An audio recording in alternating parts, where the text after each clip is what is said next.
Hour 2 Overdrive continues, brought to you by FanDuel, bringing you everything from the opening line to the final score. Bryan Hayes, the O-Dog, Jeff O'Neill, Jamie Noodles McLennan. We've got Mike Johnson coming up later this hour. Confirm or deny in about an hour. The Leafs are back in action tomorrow night. Ottawa in town. The Raptors back in action tomorrow night down in Dallas. And the Oilers are back in action on Thursday in San Jose. So there's a lot to get into here, but I actually want to revisit a clip from our first segment. I tried to get to it by the end of last hour, but we got off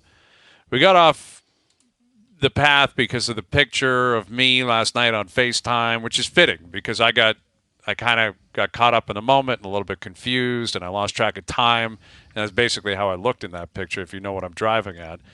But, yeah, there it is up on TSN 4. So O was channeling his inner Pat Quinn last hour, and I want to play this, and I haven't heard it back yet, but you tell me if you hear it the same way I heard it, because when you said it, I thought you put a little Pat Quinn kind of shake up a little Pat Quinn verbiage on it, and a little sound behind it. So play this from last hour.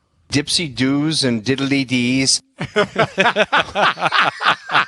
I think the diddly dees was Pat Quinn. Did you hear Pat Quinn? I heard Pat. That is something that I'm glad I said that. It reminded someone of Pat Quinn. Dipsy doos and diddly dees. Oh, you're talking about Nick Robertson, right? Yes, Nick Robertson. You're doing a dipsy do. Too many dipsy doos and too many diddly dees out there. Yeah. And it was no diddly-deeing for Nick Robertson. Get the puck and shoot it on net, cause a goal. Great play. That's right. You can't have the diddly-dees. No. You don't want the dipsy-doos. Do not want dipsy-doos and diddly-dees. That's really funny. That's the Pat Quinn, man. I love it. That's a breakdown. That's what he used to do all the time on the ice. And it's that's one what game, gets them in trouble sometimes is the diddly-dees, whether it be defensemen, whatever. They just got it. They got to tighten up, man. We talk about Samsonov struggling, Hayes, but the diddly D's, they can cause problems. Well, a kid like Robertson coming up, you got to, for lack of better words, read the room. Understand what's going to get you to the NHL, your talent and everything. But what's going to keep you there is playing a smart game, playing within your confines. You're not playing on the top two lines, so it's not creative. It's about playing north-south, playing smart, absorbing, quick plays. I liked his game last night because he looked quick, but he looked like he had purpose to his game. Where before, he was quick, but he'd get pushed off pucks. He looked confused. It looked like he couldn't find space on the ice. Where a little bit more confidence, maybe this year, starting in the minors, knows exactly kind of where to go on the ice. He looked a little bit more put together last night. That's what Noodles, that's what I have to say about good him. game. Whatever your game is or whatever your tools are, your stature, you got to have some kind of man's game element to it, like big boy type. You can't get pushed off the puck. You can't lose pucks in critical areas where you look like you're 18 years old. There's got to be whatever you do out there. Austin Matthews is more skilled than everybody, but there's a man's game element to it where it's I'm taking charge here, going to the net, blah, blah, blah. You can't look like you're a kid out there or inexperienced or you don't last. It doesn't fly. It does not fly. At some point, it's got to grow up. It's got to change. Yes. And you have to be able to win battles.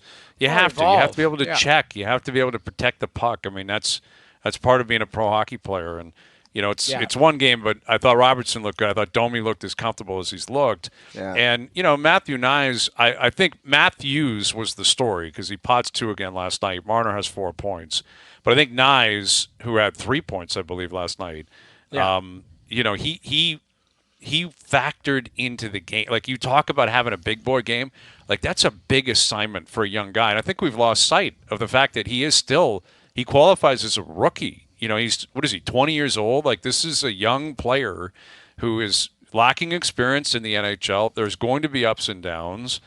But I think what he has proven basically since he got here last year, those final 3 regular season games and into the playoffs, is that he's comfortable in big moments, but he's comfortable playing with good players. Ultimately and that's a sign of talent. That's a sign of, I think, confidence. And that can be overwhelming, right? You get an assignment like that last night as a rookie, listen, this is a big game. Tampa's in town. We've lost 4 in a row. You're playing with Matthews and Marner. There are a lot of guys that would shrink in that moment. Right? I did it. Yeah. I played with the president of the team my rookie year. I was on his line. If you're not doing it, you're out. You don't, the other guys aren't. Exactly right. Yeah, they're not. It's not like Matthews is moving down to protect you or make sure you're in a good place. If you're not carrying the weight, you're out. And he pulled his weight last night. Here's Mike Johnson, our TSN hockey analyst, joining us here on the Maple Toyota Hotline. What did you make of Matthew Knies and his debut on that Matthews-Marner line last night? Yeah, it looked all right, didn't it? Your point is so well made. If it doesn't work, you're the one who's getting moved. You're the one who's going to lose the opportunity. You're the one who's going to have your ice time cut back, whatever it might be. But what I like about him is that he doesn't try to do anything that he can't. He doesn't try to play the way they do. He just kind of plays his game, but also understands how his game could work with theirs. Evidenced by that Matthews the first goal, the wrister through the body.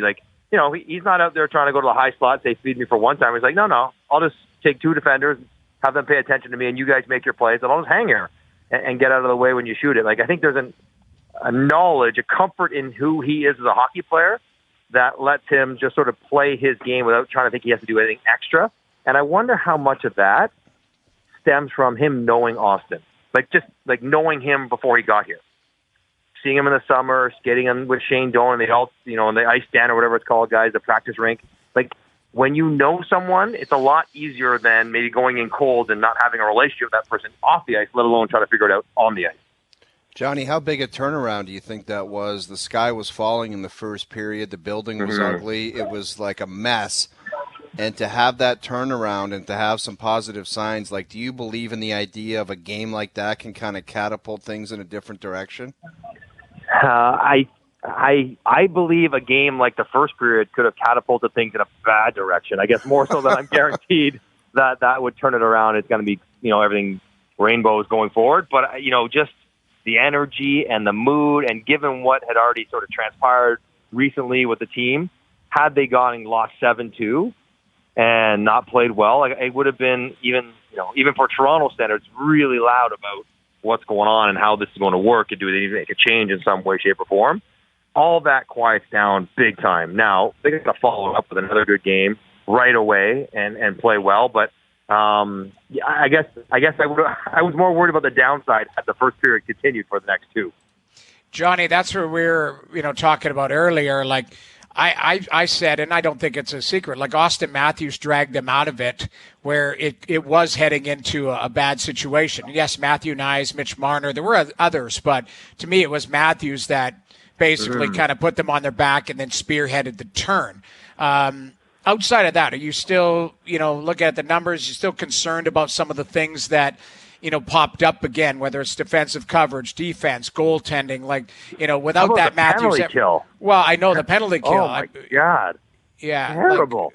But that's Terrible. the thing, where are you at with all of that outside of the Matthews and a few others heroics?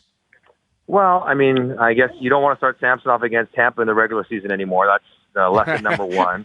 Yeah. They missed Jake McCabe, and they're going to miss Liljegren because, I still worry about Klingberg or Giordano whenever they have to play extended stretches as anything but the third pair, and that's not going anywhere. I did think, though, beyond Yarncroke scoring twice, I did think the third line with Robertson and Domi in the middle looked way more engaged, mixed in a little speed and they played with the puck a little bit and created the odd chance, something we just hadn't seen for a while. So I think that part might be, not fixed, but on the way to being better than it was previously. But there's still no question some issues, defensive zone coverage stuff, in front of the net stuff. But the penalty kill to me as well. I know Sheldon Keefe is struggling because they don't really have enough forwards that have done it at the NHL level. They just don't have guys who do it or have done it, and they're learning on the fly. But it's Camp and it's Marner, guys who have been out there before who are getting scored on as well. So that is a big concern that they got to fix going forward quickly. But listen, no teams are perfect other than maybe Boston or Vegas. Every team has shortcomings and makes mistakes, but some stuff corrected last night, but some stuff still an issue. Matthews, as we've mentioned here, and if you were watching last night, was electric. And after the game, he was asked about, his celebration after his second goal, where he was jacked The crowd, I think, came alive after that, but he Mm-hmm. was, he was kind of egging them on almost, like, let's get cooking here, let's go. Here's what Matthews had to say about that celebration postgame. I mean, after the first, just the energy and, the booze and stuff, rightfully so, but, didn't want them to go to sleep quite yet.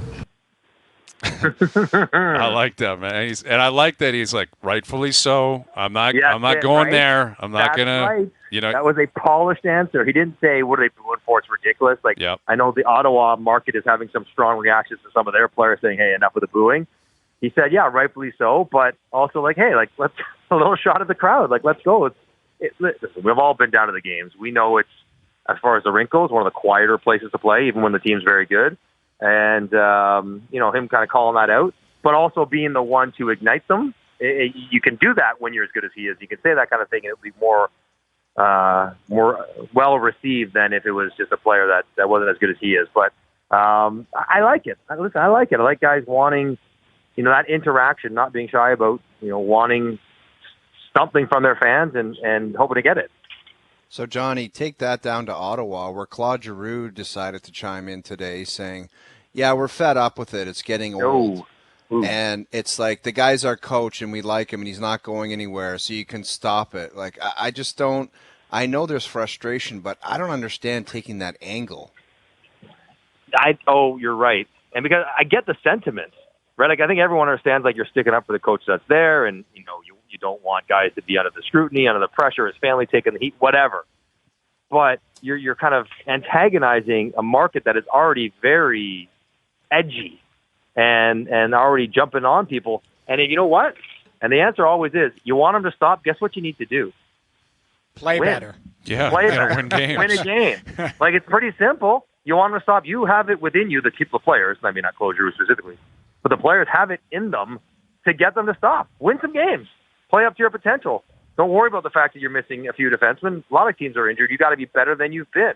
And that's what the fans will say. But even back, and the fact that it's Brady Tkachuk and Claude Giroux, the two players in that locker room, more than any other that would probably get a pass from the market. And even those guys are like, well, hang on. Like this is not on us. This is on you guys. Play better, and it will solve itself. Yeah, and I think what they're risking is being unaware of this owner's, natural disposition, his personality. And if he's vindictive, what they might be doing is actually leading DJ Smith right into the cave, because if they keep losing and this owner hates this team, he's like, oh, that's the guy you really want? Well, guess what I'm going to do? Like the old school, like jabbing the player move would be, if you're playing like this and that's the guy you want, then I'm getting rid of him and I'm going to really send a message. And I know they're trying to save him right now. And I think if you're DJ Smith, I'm sure that feels great. And there's a personal element to this. But I'm not sure that's going to help. Like, if they keep losing, what do you expect a new owner to do? You don't think he's going to side with the fans? I think he will. He inherited these players. He didn't sign Claude Giroux. It's a really dicey proposition out there in Ottawa right now. It is. And I guess, I would hope. I have no idea what Michael Andlauer. He seems to be pretty emotionally invested in the games when he's watching them, but I don't know much else about him.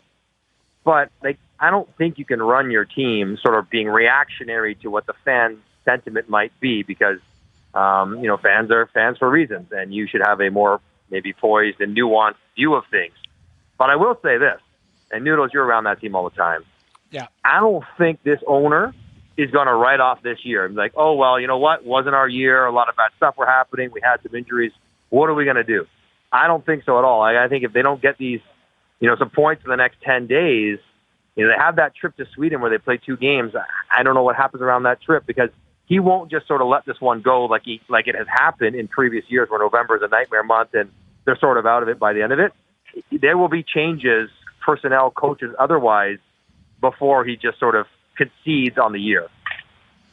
Johnny, answer this one for me, pal, when it comes to the Edmonton Oilers. Mm-hmm. Thus far, to this date, they've lost what? Have they lost it all? Is it out the window? Playoffs? The division? What have they lost thus far? They've lost any margin of error they think they might have had by being good the rest of the year. They got no room. They got no room for bad stretches. They got no room for injuries. They have no room to make the playoffs. Forget about Vegas, like 20 points ahead of them. Forget about the division. Someone making the playoffs. That's how much, a 2-8-1, whatever it is that they started out with. And given the talent of, Vancouver looks really good. The Kings might look better than Vancouver, and Vegas might look better than them both. So, catching any one of those guys is going to be impossible. Anaheim is a different conversation. So, that's what they've done. Jack Campbell on waivers, was it Calvin Pickard going to be the answer? I mean, respectfully, I hope he is, but I'm not counting on it. The whole bunch of stuff needs to change, but that's what they've lost. Oh, they've lost any sort of margin because it's got to be right starting tomorrow. And I'm always I don't want guys to lose their jobs or guys to get demoted, but I do like a little bit of chaos in the world of hockey. And San Jose, who I think plays tonight, I kind of hope San Jose gets bludgeoned tonight by Philly, and it goes in and it's that San Jose team coming off of multiple bad losses playing Edmonton in you obviously have to win that game just to see how that one plays out. That would probably the chaos in me would appreciate that night. Wow, is that going to be something? And yeah, I mean, Pierre brought this up earlier. You look at the wild card right now in the West, and it's so early. I mean, things are going to change. But there's Anaheim, 70 games left. Anaheim, yeah, but we're talking. That's where we're at, though, Noodles. We're talking wild card right now. I didn't see this coming with Edmonton 11 games in, but it's right. Anaheim, St. Louis, Arizona, Nashville, Minnesota, Seattle. It's not. Yeah, it's not that far out of reach for them. They're better than those teams. They're not playing like it. They're playing like they're a mess. They are a mess. Yeah, terrible. The middle is very muddy right now in both conferences, right? Everyone's a game above 500 or a game below 500. So, yes. But to get back to 500, they got to run off 6 in a row. They don't look like a team with that goaltending to run off 6 in a row, as great as McDavid and Draisaitl have been. So, yeah, they're not far. But we know how hard it is to leapfrog teams. Every team gets 6 out of 10 points. So you get 8 out of 10. You make up 2 in 5 games. You make up 4 in 10 games. You make up 8 points in 20 games where you're winning 4 out of 5. That's what you're talking about. So you start running the numbers. It feels close, but it's actually further than it feels.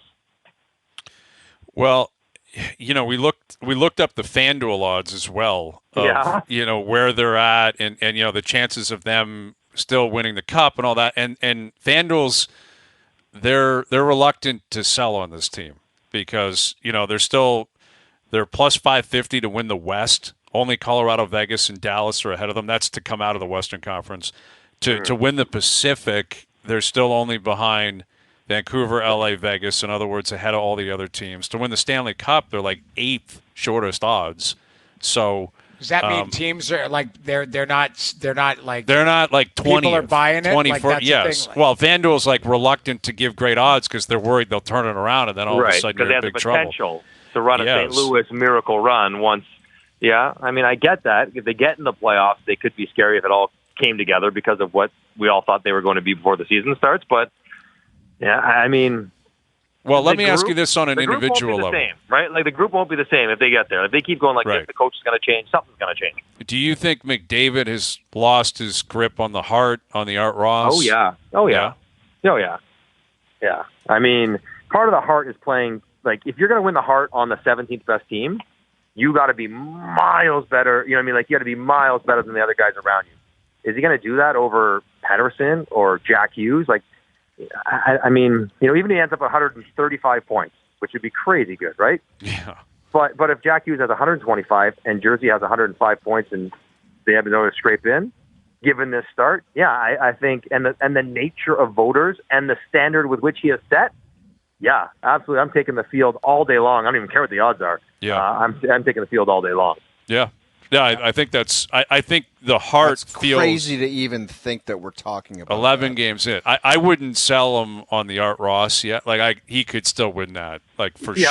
He could run off 120 points in the next 70 games and no one would flinch. But he looks banged up. He looks frustrated. His line mates they're moving around. There's a number of things going against him. One question for you, Hayes. What do you think about this? Conor Brown is a little banged up, hasn't really worked out well there, right? On his 10th game, he gets a $3.5 million roster bonus, which we all just conceded as like, of course he's going to get it, right? Like he's making $4 million, $4.5 million, whatever. 3.5 of it is a roster bonus on 10 games. Of course he's going to get that. He's played 9 so far, and he hasn't got the 10th. Like, you want to talk about cutthroat decisions to be made if you're Edmonton? Well, Yeah. You can sink $1 million player for free. who was his longtime agent? Was it Jackson? Yes, Yes. Jeff Oh. Jackson, and he happens to run the operation. You want to talk about hard decisions? Yeah. Because if you want to be cutthroat, and I like Conor, I absolutely don't want this to happen to him, and I want him to be healthy and play well and whatever. But if you listen, can we carry over $3.5 million on next year's cap on this deal when we could walk from it right now? I was just reading through. I'm like, ooh, that's. But I'm he's going sitting to at forget 9. you ever said that, Mike. We love Brownie on Well, the show. well, we do. I He's love a friend of the show, I like but Conor Brown so much, and he's a good player. But it's like, if it's not working and you can get out from it now, it's an impossible decision, and it's cutthroat. Would Vegas make it? Yes. I don't know. Yeah, Well, the Maybe answer that's is the yes. question. Yes, Maybe they The that's answer is question. yes. And go ahead, you're right. Niels. No, I was just going to say he's right. But, this isn't the National Hockey League participation badge, league. Like, you have to make hard decisions based on, the Campbell decision, I said this earlier, Johnny, that might be move 1 of 5. Sure. This is, you obviously have to address the goaltending, but you also have to address the rest of the nonsense that's going in. So I think this had a two-pronged attack, we'll call it, the Pat Yeah, Quinn. but Noodles, the thing about the guy... Ow. Diddly The thing dees. about, I don't think the old threat of... I'm sure all 4 of us have had a GM come in and say, if you guys don't pick it up, you'll be shipped out of here. I don't think that's a threat to anybody anymore. But They're this like, "Oh, okay." literally can be the thing is with Conor Brown, like, he's played 9 games, no points. He's coming off a major injury and Right. recovery, but he's McDavid's guy, right? Erie Otters, they're buddies. They've been buddies for a long time. Jeff Jackson was his agent from junior days, I'm He assuming. also missed Impossible all of last decision. season, so Yeah. I think he needs some time. Our I boy Brown agree needs with some you, time. but But it's I'm just spell it out, because let's say Jack Campbell, whatever, if he's in the minors next year or you buy him out or whatever, that's going to be a couple $1 million dead money on your cap, right? And if Conor Brown, if he's not coming back next year, that's going to be $3.5 million because the bonus carries over to next year, not for this year. So now you're talking about $5 million. If you keep Campbell around, you're talking about $6 million of dead cap money. They can't afford that. They can barely put a team together when they don't have that much on. Anyways, it's just. I just was thinking about it. You're talking about hard decisions and tough spots, and they sort of played themselves into maybe a really, really hard one. And Jeff Jackson, I That's do tough, not. man. I mean, I'm sure Well, he'll play you gotta- next game, and it won't matter. But my God, it's a tough spot. yep. Well, the thing is everyone's got to play. You've got to ice a team, and those guys have to. When you're signing Conor Brown, you're expecting him to produce. And I Right. know you give him a long leash to come back, but ultimately you still have to, he still has to be a player that you rely on. It's not just because he's McDavid's buddy. Guess who Yeah. else is McDavid's buddy? Darnell Nurse, and he makes 9 1/4, and he's not playing like a 9 1/4 defenseman whatsoever. So, again, it comes back to these hard decisions, but that's why you're a manager. You have to manage what's going on and manage your team moving forward. I think the Campbell move might be the first of many if they don't get it back on the rails. Yeah, it I don't know. I likely. see Sam Gagner. I see James Hamblin. I see Raphael Lavoie getting games. Now, I think Conor Brown's a little bit hurt, but that obviously stopped him at 9. Anyways, I'm not being it's conspiracy something theorist. being It's thought just- of. You have to. Who knows It's how a it's going to play conversation out? they're But probably having, and Yes. who knows how it plays out. yeah, and then the team on the ice last night with Edmonton does it again in Vancouver. I mean, Yeah. that's got to be the surprise team of the league right now, considering how well they're playing. And Demko is a stud. I mean, they might have the Vezina favorite, the Norris favorite, and Pettersson's top 3 for the Hart right now. I know it's 11 games. So or is whatever. Hughes. So is Hughes- Hughes. Exactly. Hughes Yeah, should I be know. as well. Hughes would probably win both. Like today, Hughes would win both if it ended today. The Hart and the Norris. The Yeah, Hart and the I Norris. agree with you. I Like, agree. He's been that good. He's and the team passed has his been brother that the good. last week because Well, I think with Jack Jack was Henry. the Yeah. guy a week ago. Yeah. Absolutely. I mean, now, I don't want to be Debbie Downer with the math here, but like there will be some regression with their shooting. So that probably won't happen. PDO, right, Johnny? Now listen, Demko might stay really good. Look, I love you quoting PDO, Hayes. Like you're just looking up on it, but he doesn't even know what that means. What does it mean, PDO? It's too shooting percentage and save percentage. That's right. It's a combination. There's a middle ground. It's and like it should OPS be about 100. And if it's 100, then you're about league average. If it's below, you're worse. Now you may have bad goaltending or bad shooters. If you're above, you may have good goaltending, good shooters, but rarely. I think if you're like 103, that's like top 5 in the league. I think right now Vancouver's like 110. Demko's like a 95 at 5-on-5, and they're shooting 15%, which is about 20% better than any other team in the league. Probably won't last forever, but take it while it does, because that can go back down to whatever normal numbers, and they've built themselves up a nice little cushion to withstand any sort of drop. That's it. They could ride the wave like the '94 Leafs. Leafs went 10-0, and then were like 500 the rest of the way, and they still made the playoffs. That's exactly what's happening. You're banking points and just keep your head above water and see where it takes you, man. Ride that PDO wave all the way to the playoffs. I love it. I've been around hockey my whole life. I never heard that in my life. Not familiar with that acronym? PDO. You're an acronym guy. No, actually, you're not. You're a diddly D's guy. That's the difference. Play the clip, JP. Dipsy doos and diddly D's. That's your analytics. Diddly D's above expected. Diddly D's. Yeah, diddly doos and diddly D's above expected and per 60 are off the charts out there. Dipsy doos and diddly D's. All right, Johnny, we'll leave it on a high note. Thank you for doing this, buddy. We'll do it again soon. There he is, Mike Johnson, our TSN hockey analyst, joining us here on the Maple Toyota Hotline. Build your next dream Toyota at Maple Toyota and check out Maple Toyota's pre-owned inventory arriving daily. It's time to Toyota. Visit mapletoyota.com. Diddly D's per 60 through the roof in Vancouver. A lot of guys, too many diddly D's out there. Yeah. A lot of diddly D's. There's some. A lot of goalies doing diddly D's. Yeah. We got a guy who's doing. We got a guy who can't stop a puck. Yeah. But diddly D's. Diddly D's. I was thinking of Pat Quinn last night when Woodcroft got kicked out. Like just yelling at the ref, and Woodcroft was all, he was bent out of shape. Quinn would have thrown his gum. That's what the only difference is. He would have thrown his gum on the ice and then got tossed. I don't remember him ever getting tossed, though. Really? Maybe it happened. I don't remember Pat Quinn ever being tossed from a game.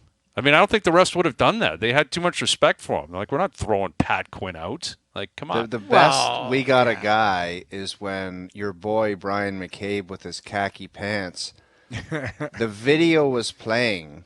And he goes, we got a guy who's swimming on the ice like a Zamboni. And on the monitor was Kaber on his back swimming around. And Kaber wanted to say, I know you're talking about me because that's me right there on the screen. Right. Yeah. But he refused to say, Kaber, you're out there swimming around like a Zamboni. He just said, we got a guy. We got a guy. I love it. Which I like it. It softens the blow a little bit. Right? Yeah, it sure does. Like everyone knows who you're talking about, but it could have been someone else, technically. Possibly. We got a guy, diddly-deeing and diddly-doing. But yeah. Anyway, it's all good. All right, so the Jets were diddly-deeing and diddly-doing all over that field last night, man. It is something else. Troy Aikman, we got to get into Aikman. We got to get into what was happening on the ManningCast last night. If you missed it, we'll play it. We'll give you a full breakdown. It was a wild scene. Yeah. Overdrive continues. TSN 1050 and on the TSN app. All right, Josh Lundberg in about an hour. Raptors in action again tomorrow night. His take on the in-season tournament, which has started. I'm not sure how many people are aware of that, but it started. It's off, and it's going. I'm telling you, it's terrible. I'm shocked. I know you said they're trying different things. Those guys want cash and rings. That's it, man. But they do not want to go to Vegas and play a one-off game. I hear you. There is cash. I believe there is a pot at the end for like the final 4 teams if you make it to Vegas. Oh, yeah. Tell me how much money you think Fred VanVleet could shove in his jeans and it'd be meaningful to him. Well, I'm not sure. But here's the thing. They're playing 82 games anyway. So if you're going to play Right. 82 anyway, and you're going to play a couple of them, and you're going to make more money on top in Vegas and put it on the felt and let it ride or whatever. You can't get the core of the league to care about 82 regular season games. That's the concern, is that Yes. if the players don't care, you're right. It's dead. And this may ultimately be the thing that spurns Adam Silver into being a vindictive, player-hating commissioner, right? Because he's been very player-friendly. They've all made a lot of money, Silver included, all the owners, the players, etc. But this is something he's trying. He's putting his neck on the line. He wants it to work. And if the players pull the pin and don't care, he is going to be angry, I think, and heartbroken in the end. And we'll see if it means anything. But I don't know. I'm at this point, I'm with you. I'm not paying attention. I don't know if it's going to be worth anything in the end. But I'll give him credit for trying something. And if it falls short, it falls short. You move on with your program. But, yeah, I don't know. Like, the Raptors haven't played their first in-season tournament game yet. I think it starts maybe next Friday against Boston or something. But last night, the Jets, it's something I love. Like, Buck and Aikman are great. They're awesome. Yeah. And Aikman is amazing because he just is so blunt with the quarterback position when there's a guy he doesn't like.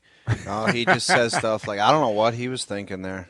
He does. The first throw Wilson made last night, and he overcooked it. It was like a 2nd and 10 or whatever. It was an awful throw. But the first throw, Aikman could have just eased into it and said, you got to make that move. He went on like a 30-second diatribe about how you can't miss that throw. This is why he stinks, not using that verbiage. But Right. like just in the whole game, he was basically like, this team stinks because of the quarterback, because of Zach Wilson. And that's an experience when you're watching a guy in the booth and you just know he can't take it. He hates watching that guy play. What it is he didn't want the game to begin with. Right. Because He did I've not. heard him with Aikman when he was with Fox, and he's like, he literally said, why we're doing this game, I'm not sure anyway. Mm-hmm. We should have been doing the Cowboy. He's saying this on the air. That's right. He's like, well, I don't know why we're doing this game anyway, Buck or Joe. And he's like, there's another game going on we should be doing, but we're here. And he's in a pissy mood from the start, and he just doesn't stop. That's exactly it. He's in a pissy mood, and Yeah, he was. so when he gets that matchup and he knows he's walking in the building to that matchup he doesn't like or doesn't want, he's just going to come with the heat. Yeah, that's right. And that's exactly what he did. And it's a testament to how long he's been around, a Hall of Famer.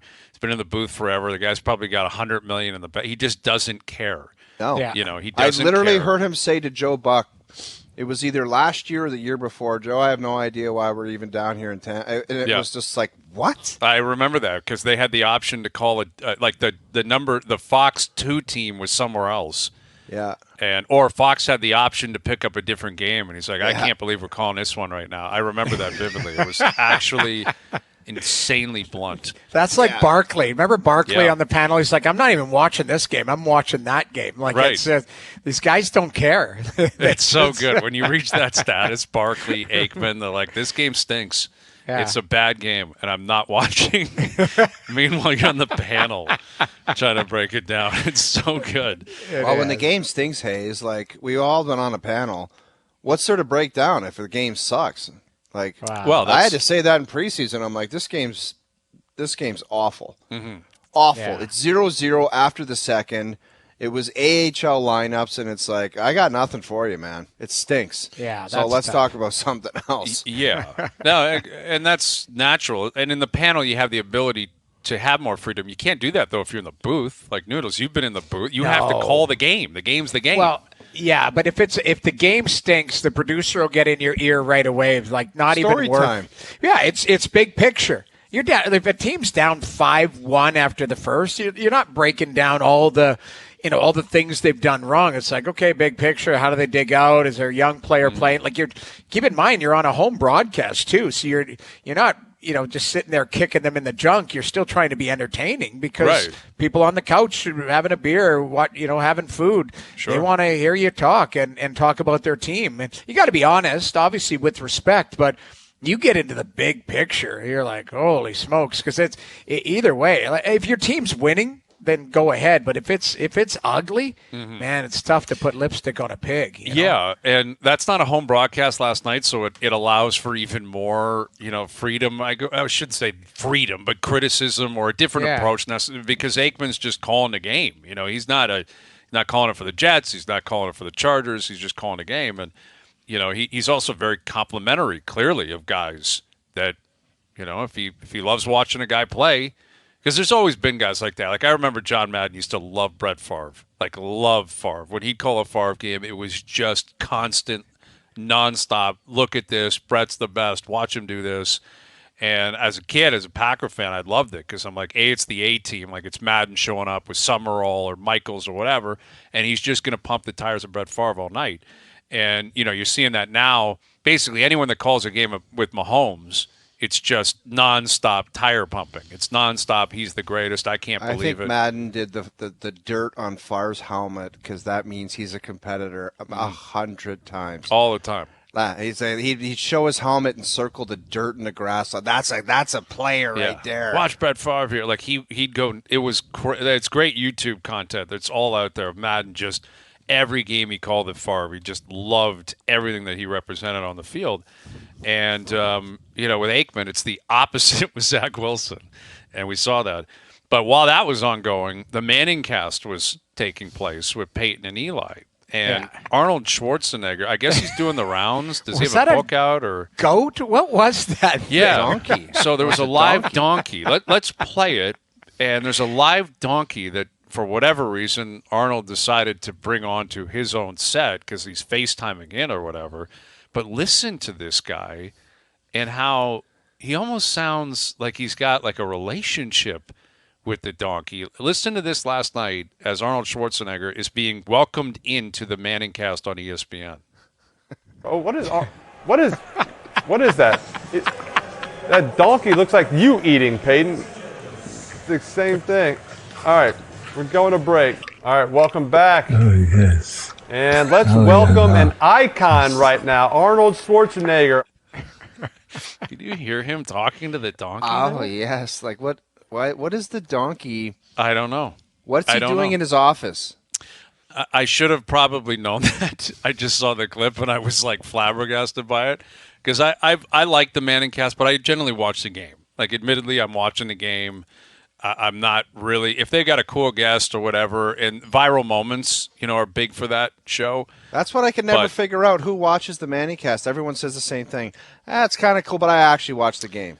Well – I'm wondering who actually tunes in. I enjoy that ManningCast. I think they're great. Yeah. I think Eli's got a really, really dry sense of humor, and he gives it to Peyton all the time. Like I enjoy it, but you're right. Like sometimes it's just what it is. And you guys are more traditionalists when you watch your NFL, so it's kind of you just want the announcers. You want I could watch a stats. screen with no volume, but I just want the game. I don't want people talking. But they do numbers, like they do. 1.5, 1.8, 2 million. Like we're talking like big ratings. And last night would be an example of when it would be big, because that Jets offense was terrible.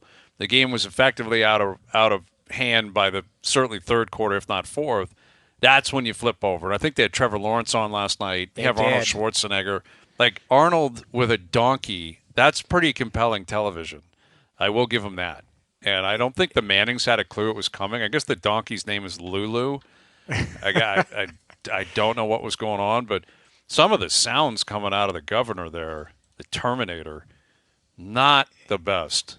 It was so random, though. Pretty That's the thing. Strange. It was just it was almost like he was trying to put a show on. Like, hey, I'm going to go on there and kind of act strange and be weird. Kidding. It's like a donkey just doesn't wander into your office while you're doing a TV hit. Obviously, it was a planned thing. I don't think the guy lives on a farm.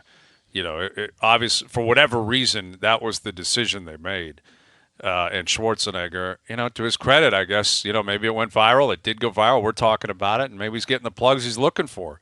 Because I think he's doing the rounds right now. He's plugging something. He's either got a book out or a movie or something. But, that won't be topped, I don't think, anytime soon on the ManningCast. All right, Josh Lewenberg in about 45 minutes. Raptors, Dallas tomorrow. Confirm or deny in about 20 minutes. And Craig Counsell leaving the Cubs for Milwaukee. Some reports out there. Don Mattingly maybe a guy that the Brewers are looking at. Overdrive continues, TSN 1050 and on TSN 4. All right, so some Blue Jay news coming in. Yesterday at the end of the show, we realized that Kevin Gausman nominated for the Cy Young, which is awesome, and that's been consistent with what the Jays have been doing for years now, right? It was Gausman this year, Manoah last year. Robbie Ray won it. The year before that, Ryu was up for it. The year before that, 4 years in a row, you've had a starter up for the Cy Young in the American League. Which kind of stinks because you haven't done anything. If you have somebody who's up for a major award and you haven't gone deep in the playoffs or, been an impactful team, that kind of stinks, doesn't it? Yeah, missed opportunities for sure. For sure. I mean, the whole rotation this year was great outside of Manoah. And we know what happened. And yet, the hitting was a big part of the concern, the lack of run production at times, hitting for power, cashing in runners in scoring position. And the GM meetings are going on right now, and I guess Ross Atkins is currently speaking with the media, and he said that Don Mattingly, who is, I believe, interviewing for the new job in Milwaukee, because Craig Counsell pulled a John Farrell and pulled the chute, left Milwaukee and that seems like a Cubs. dirty trick, man. That was a diddly-dee in itself. That was a diddly-dee. Didn't they love Ross in Chicago? Yeah, because he was a part of that World Series team. Yeah, and, kind of a folklore guy. Yeah, but Counsell's a really good manager, clearly. But Counsell hasn't won anything. The Brewers make the playoffs seemingly every year, but they don't win World Series. And they offered him a fortune, and the Cubs are not a very good team. So that's a cut. You guys were talking about cutthroat decisions. It's like, we like you, and you were a part of the World Series team, but you're gone. We like this other guy. Yep, right. That's exactly what that is. And now Milwaukee is, trying to figure out where they go from here. And maybe it's Mattingly, but if Mattingly stays, I guess he's going to take on more of a role in the offense, and it sounds like he's going to act as an offensive coordinator on the bench. But this is what is really going to drive, I think, a lot of Blue Jay fans crazy, is Guillermo Martinez, the hitting coach, will stay on the staff. Ooh. No way. Yes. That I'm shocked by that. That felt like a layup to just move on from him. It didn't work. Someone's going to have to pay for this. For a team that couldn't hit all year. Yeah. Couldn't hit, never changed their approach. And Martinez is going to stay. Mattingly, I guess, will stay. Schneider's going to stay. Walker's going to stay. Atkins is going to stay. Shapiro's going to stay. Nothing's going to change. Just rolling it back. Yeah. That's what it is. That's the Toronto way, man. That's the Toronto way, right? You don't have to win anything. If you get there, it's good enough for everyone to come back.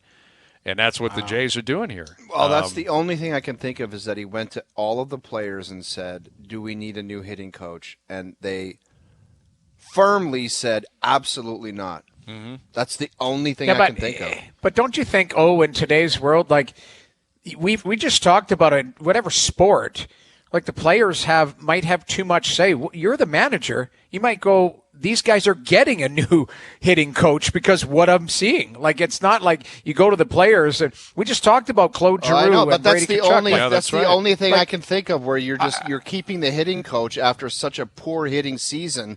Is that you talk to the players, who have you got in mind for a new hitting coach? Nobody. We like our guy, which is insane based on performance, but I can't think of anything else that would have kept them there. Yeah, you're right. Maybe they just say it's an off year for everybody. They expect, maybe they ran the numbers and said, regression to the mean, or this was an off year. We're going to see a bounce back, and we stick with the plan. Sometimes patience isn't the worst thing in the world from a manager's standpoint. Us as fans, us in the media, we want change daily. We look at things, kind of in a microcosm. We do it all the time on this show. The underpants cam or whatever that is. All of that. The 50 on Jay Woodcroft. 50 on the cam, yeah. But for managers, they've got to sit back and look from a 3,000-foot level type of thing and go, hold on a second here. I see this. The numbers suggest this. That type of stuff. They can't have that emotion involved. That's the only thing I can think of is we like this situation. We think they'll come back. And this guy's done a good job over the years. That's the only way I see it. You're right. And listen, they are famous for saying process. Right. And they may have looked at it and said, listen, Guillermo Martinez, because we're not there. We don't know what's happening in the clubhouse, what kind of tape they're breaking down, their approach in the cage, all that, is that, his process was right. He went about his business properly. And, you know, in a way, it's you credit them because they're not going to just throw something to the mob. You know, you're not Right. going to throw fresh, flesh to the mob and say, here you go, here's your guy. Like Guillermo Martinez, conventional wisdom would have suggested that was going to happen. Everyone's pissed. Everyone's bent out of shape. All right, someone's going to go. And it also could be them telling the players, you screwed up, not the staff, the players. You didn't hit well. Like Vladdy Guerrero Jr. is a great young player. Is it Guillermo Martinez's fault this guy couldn't get it done?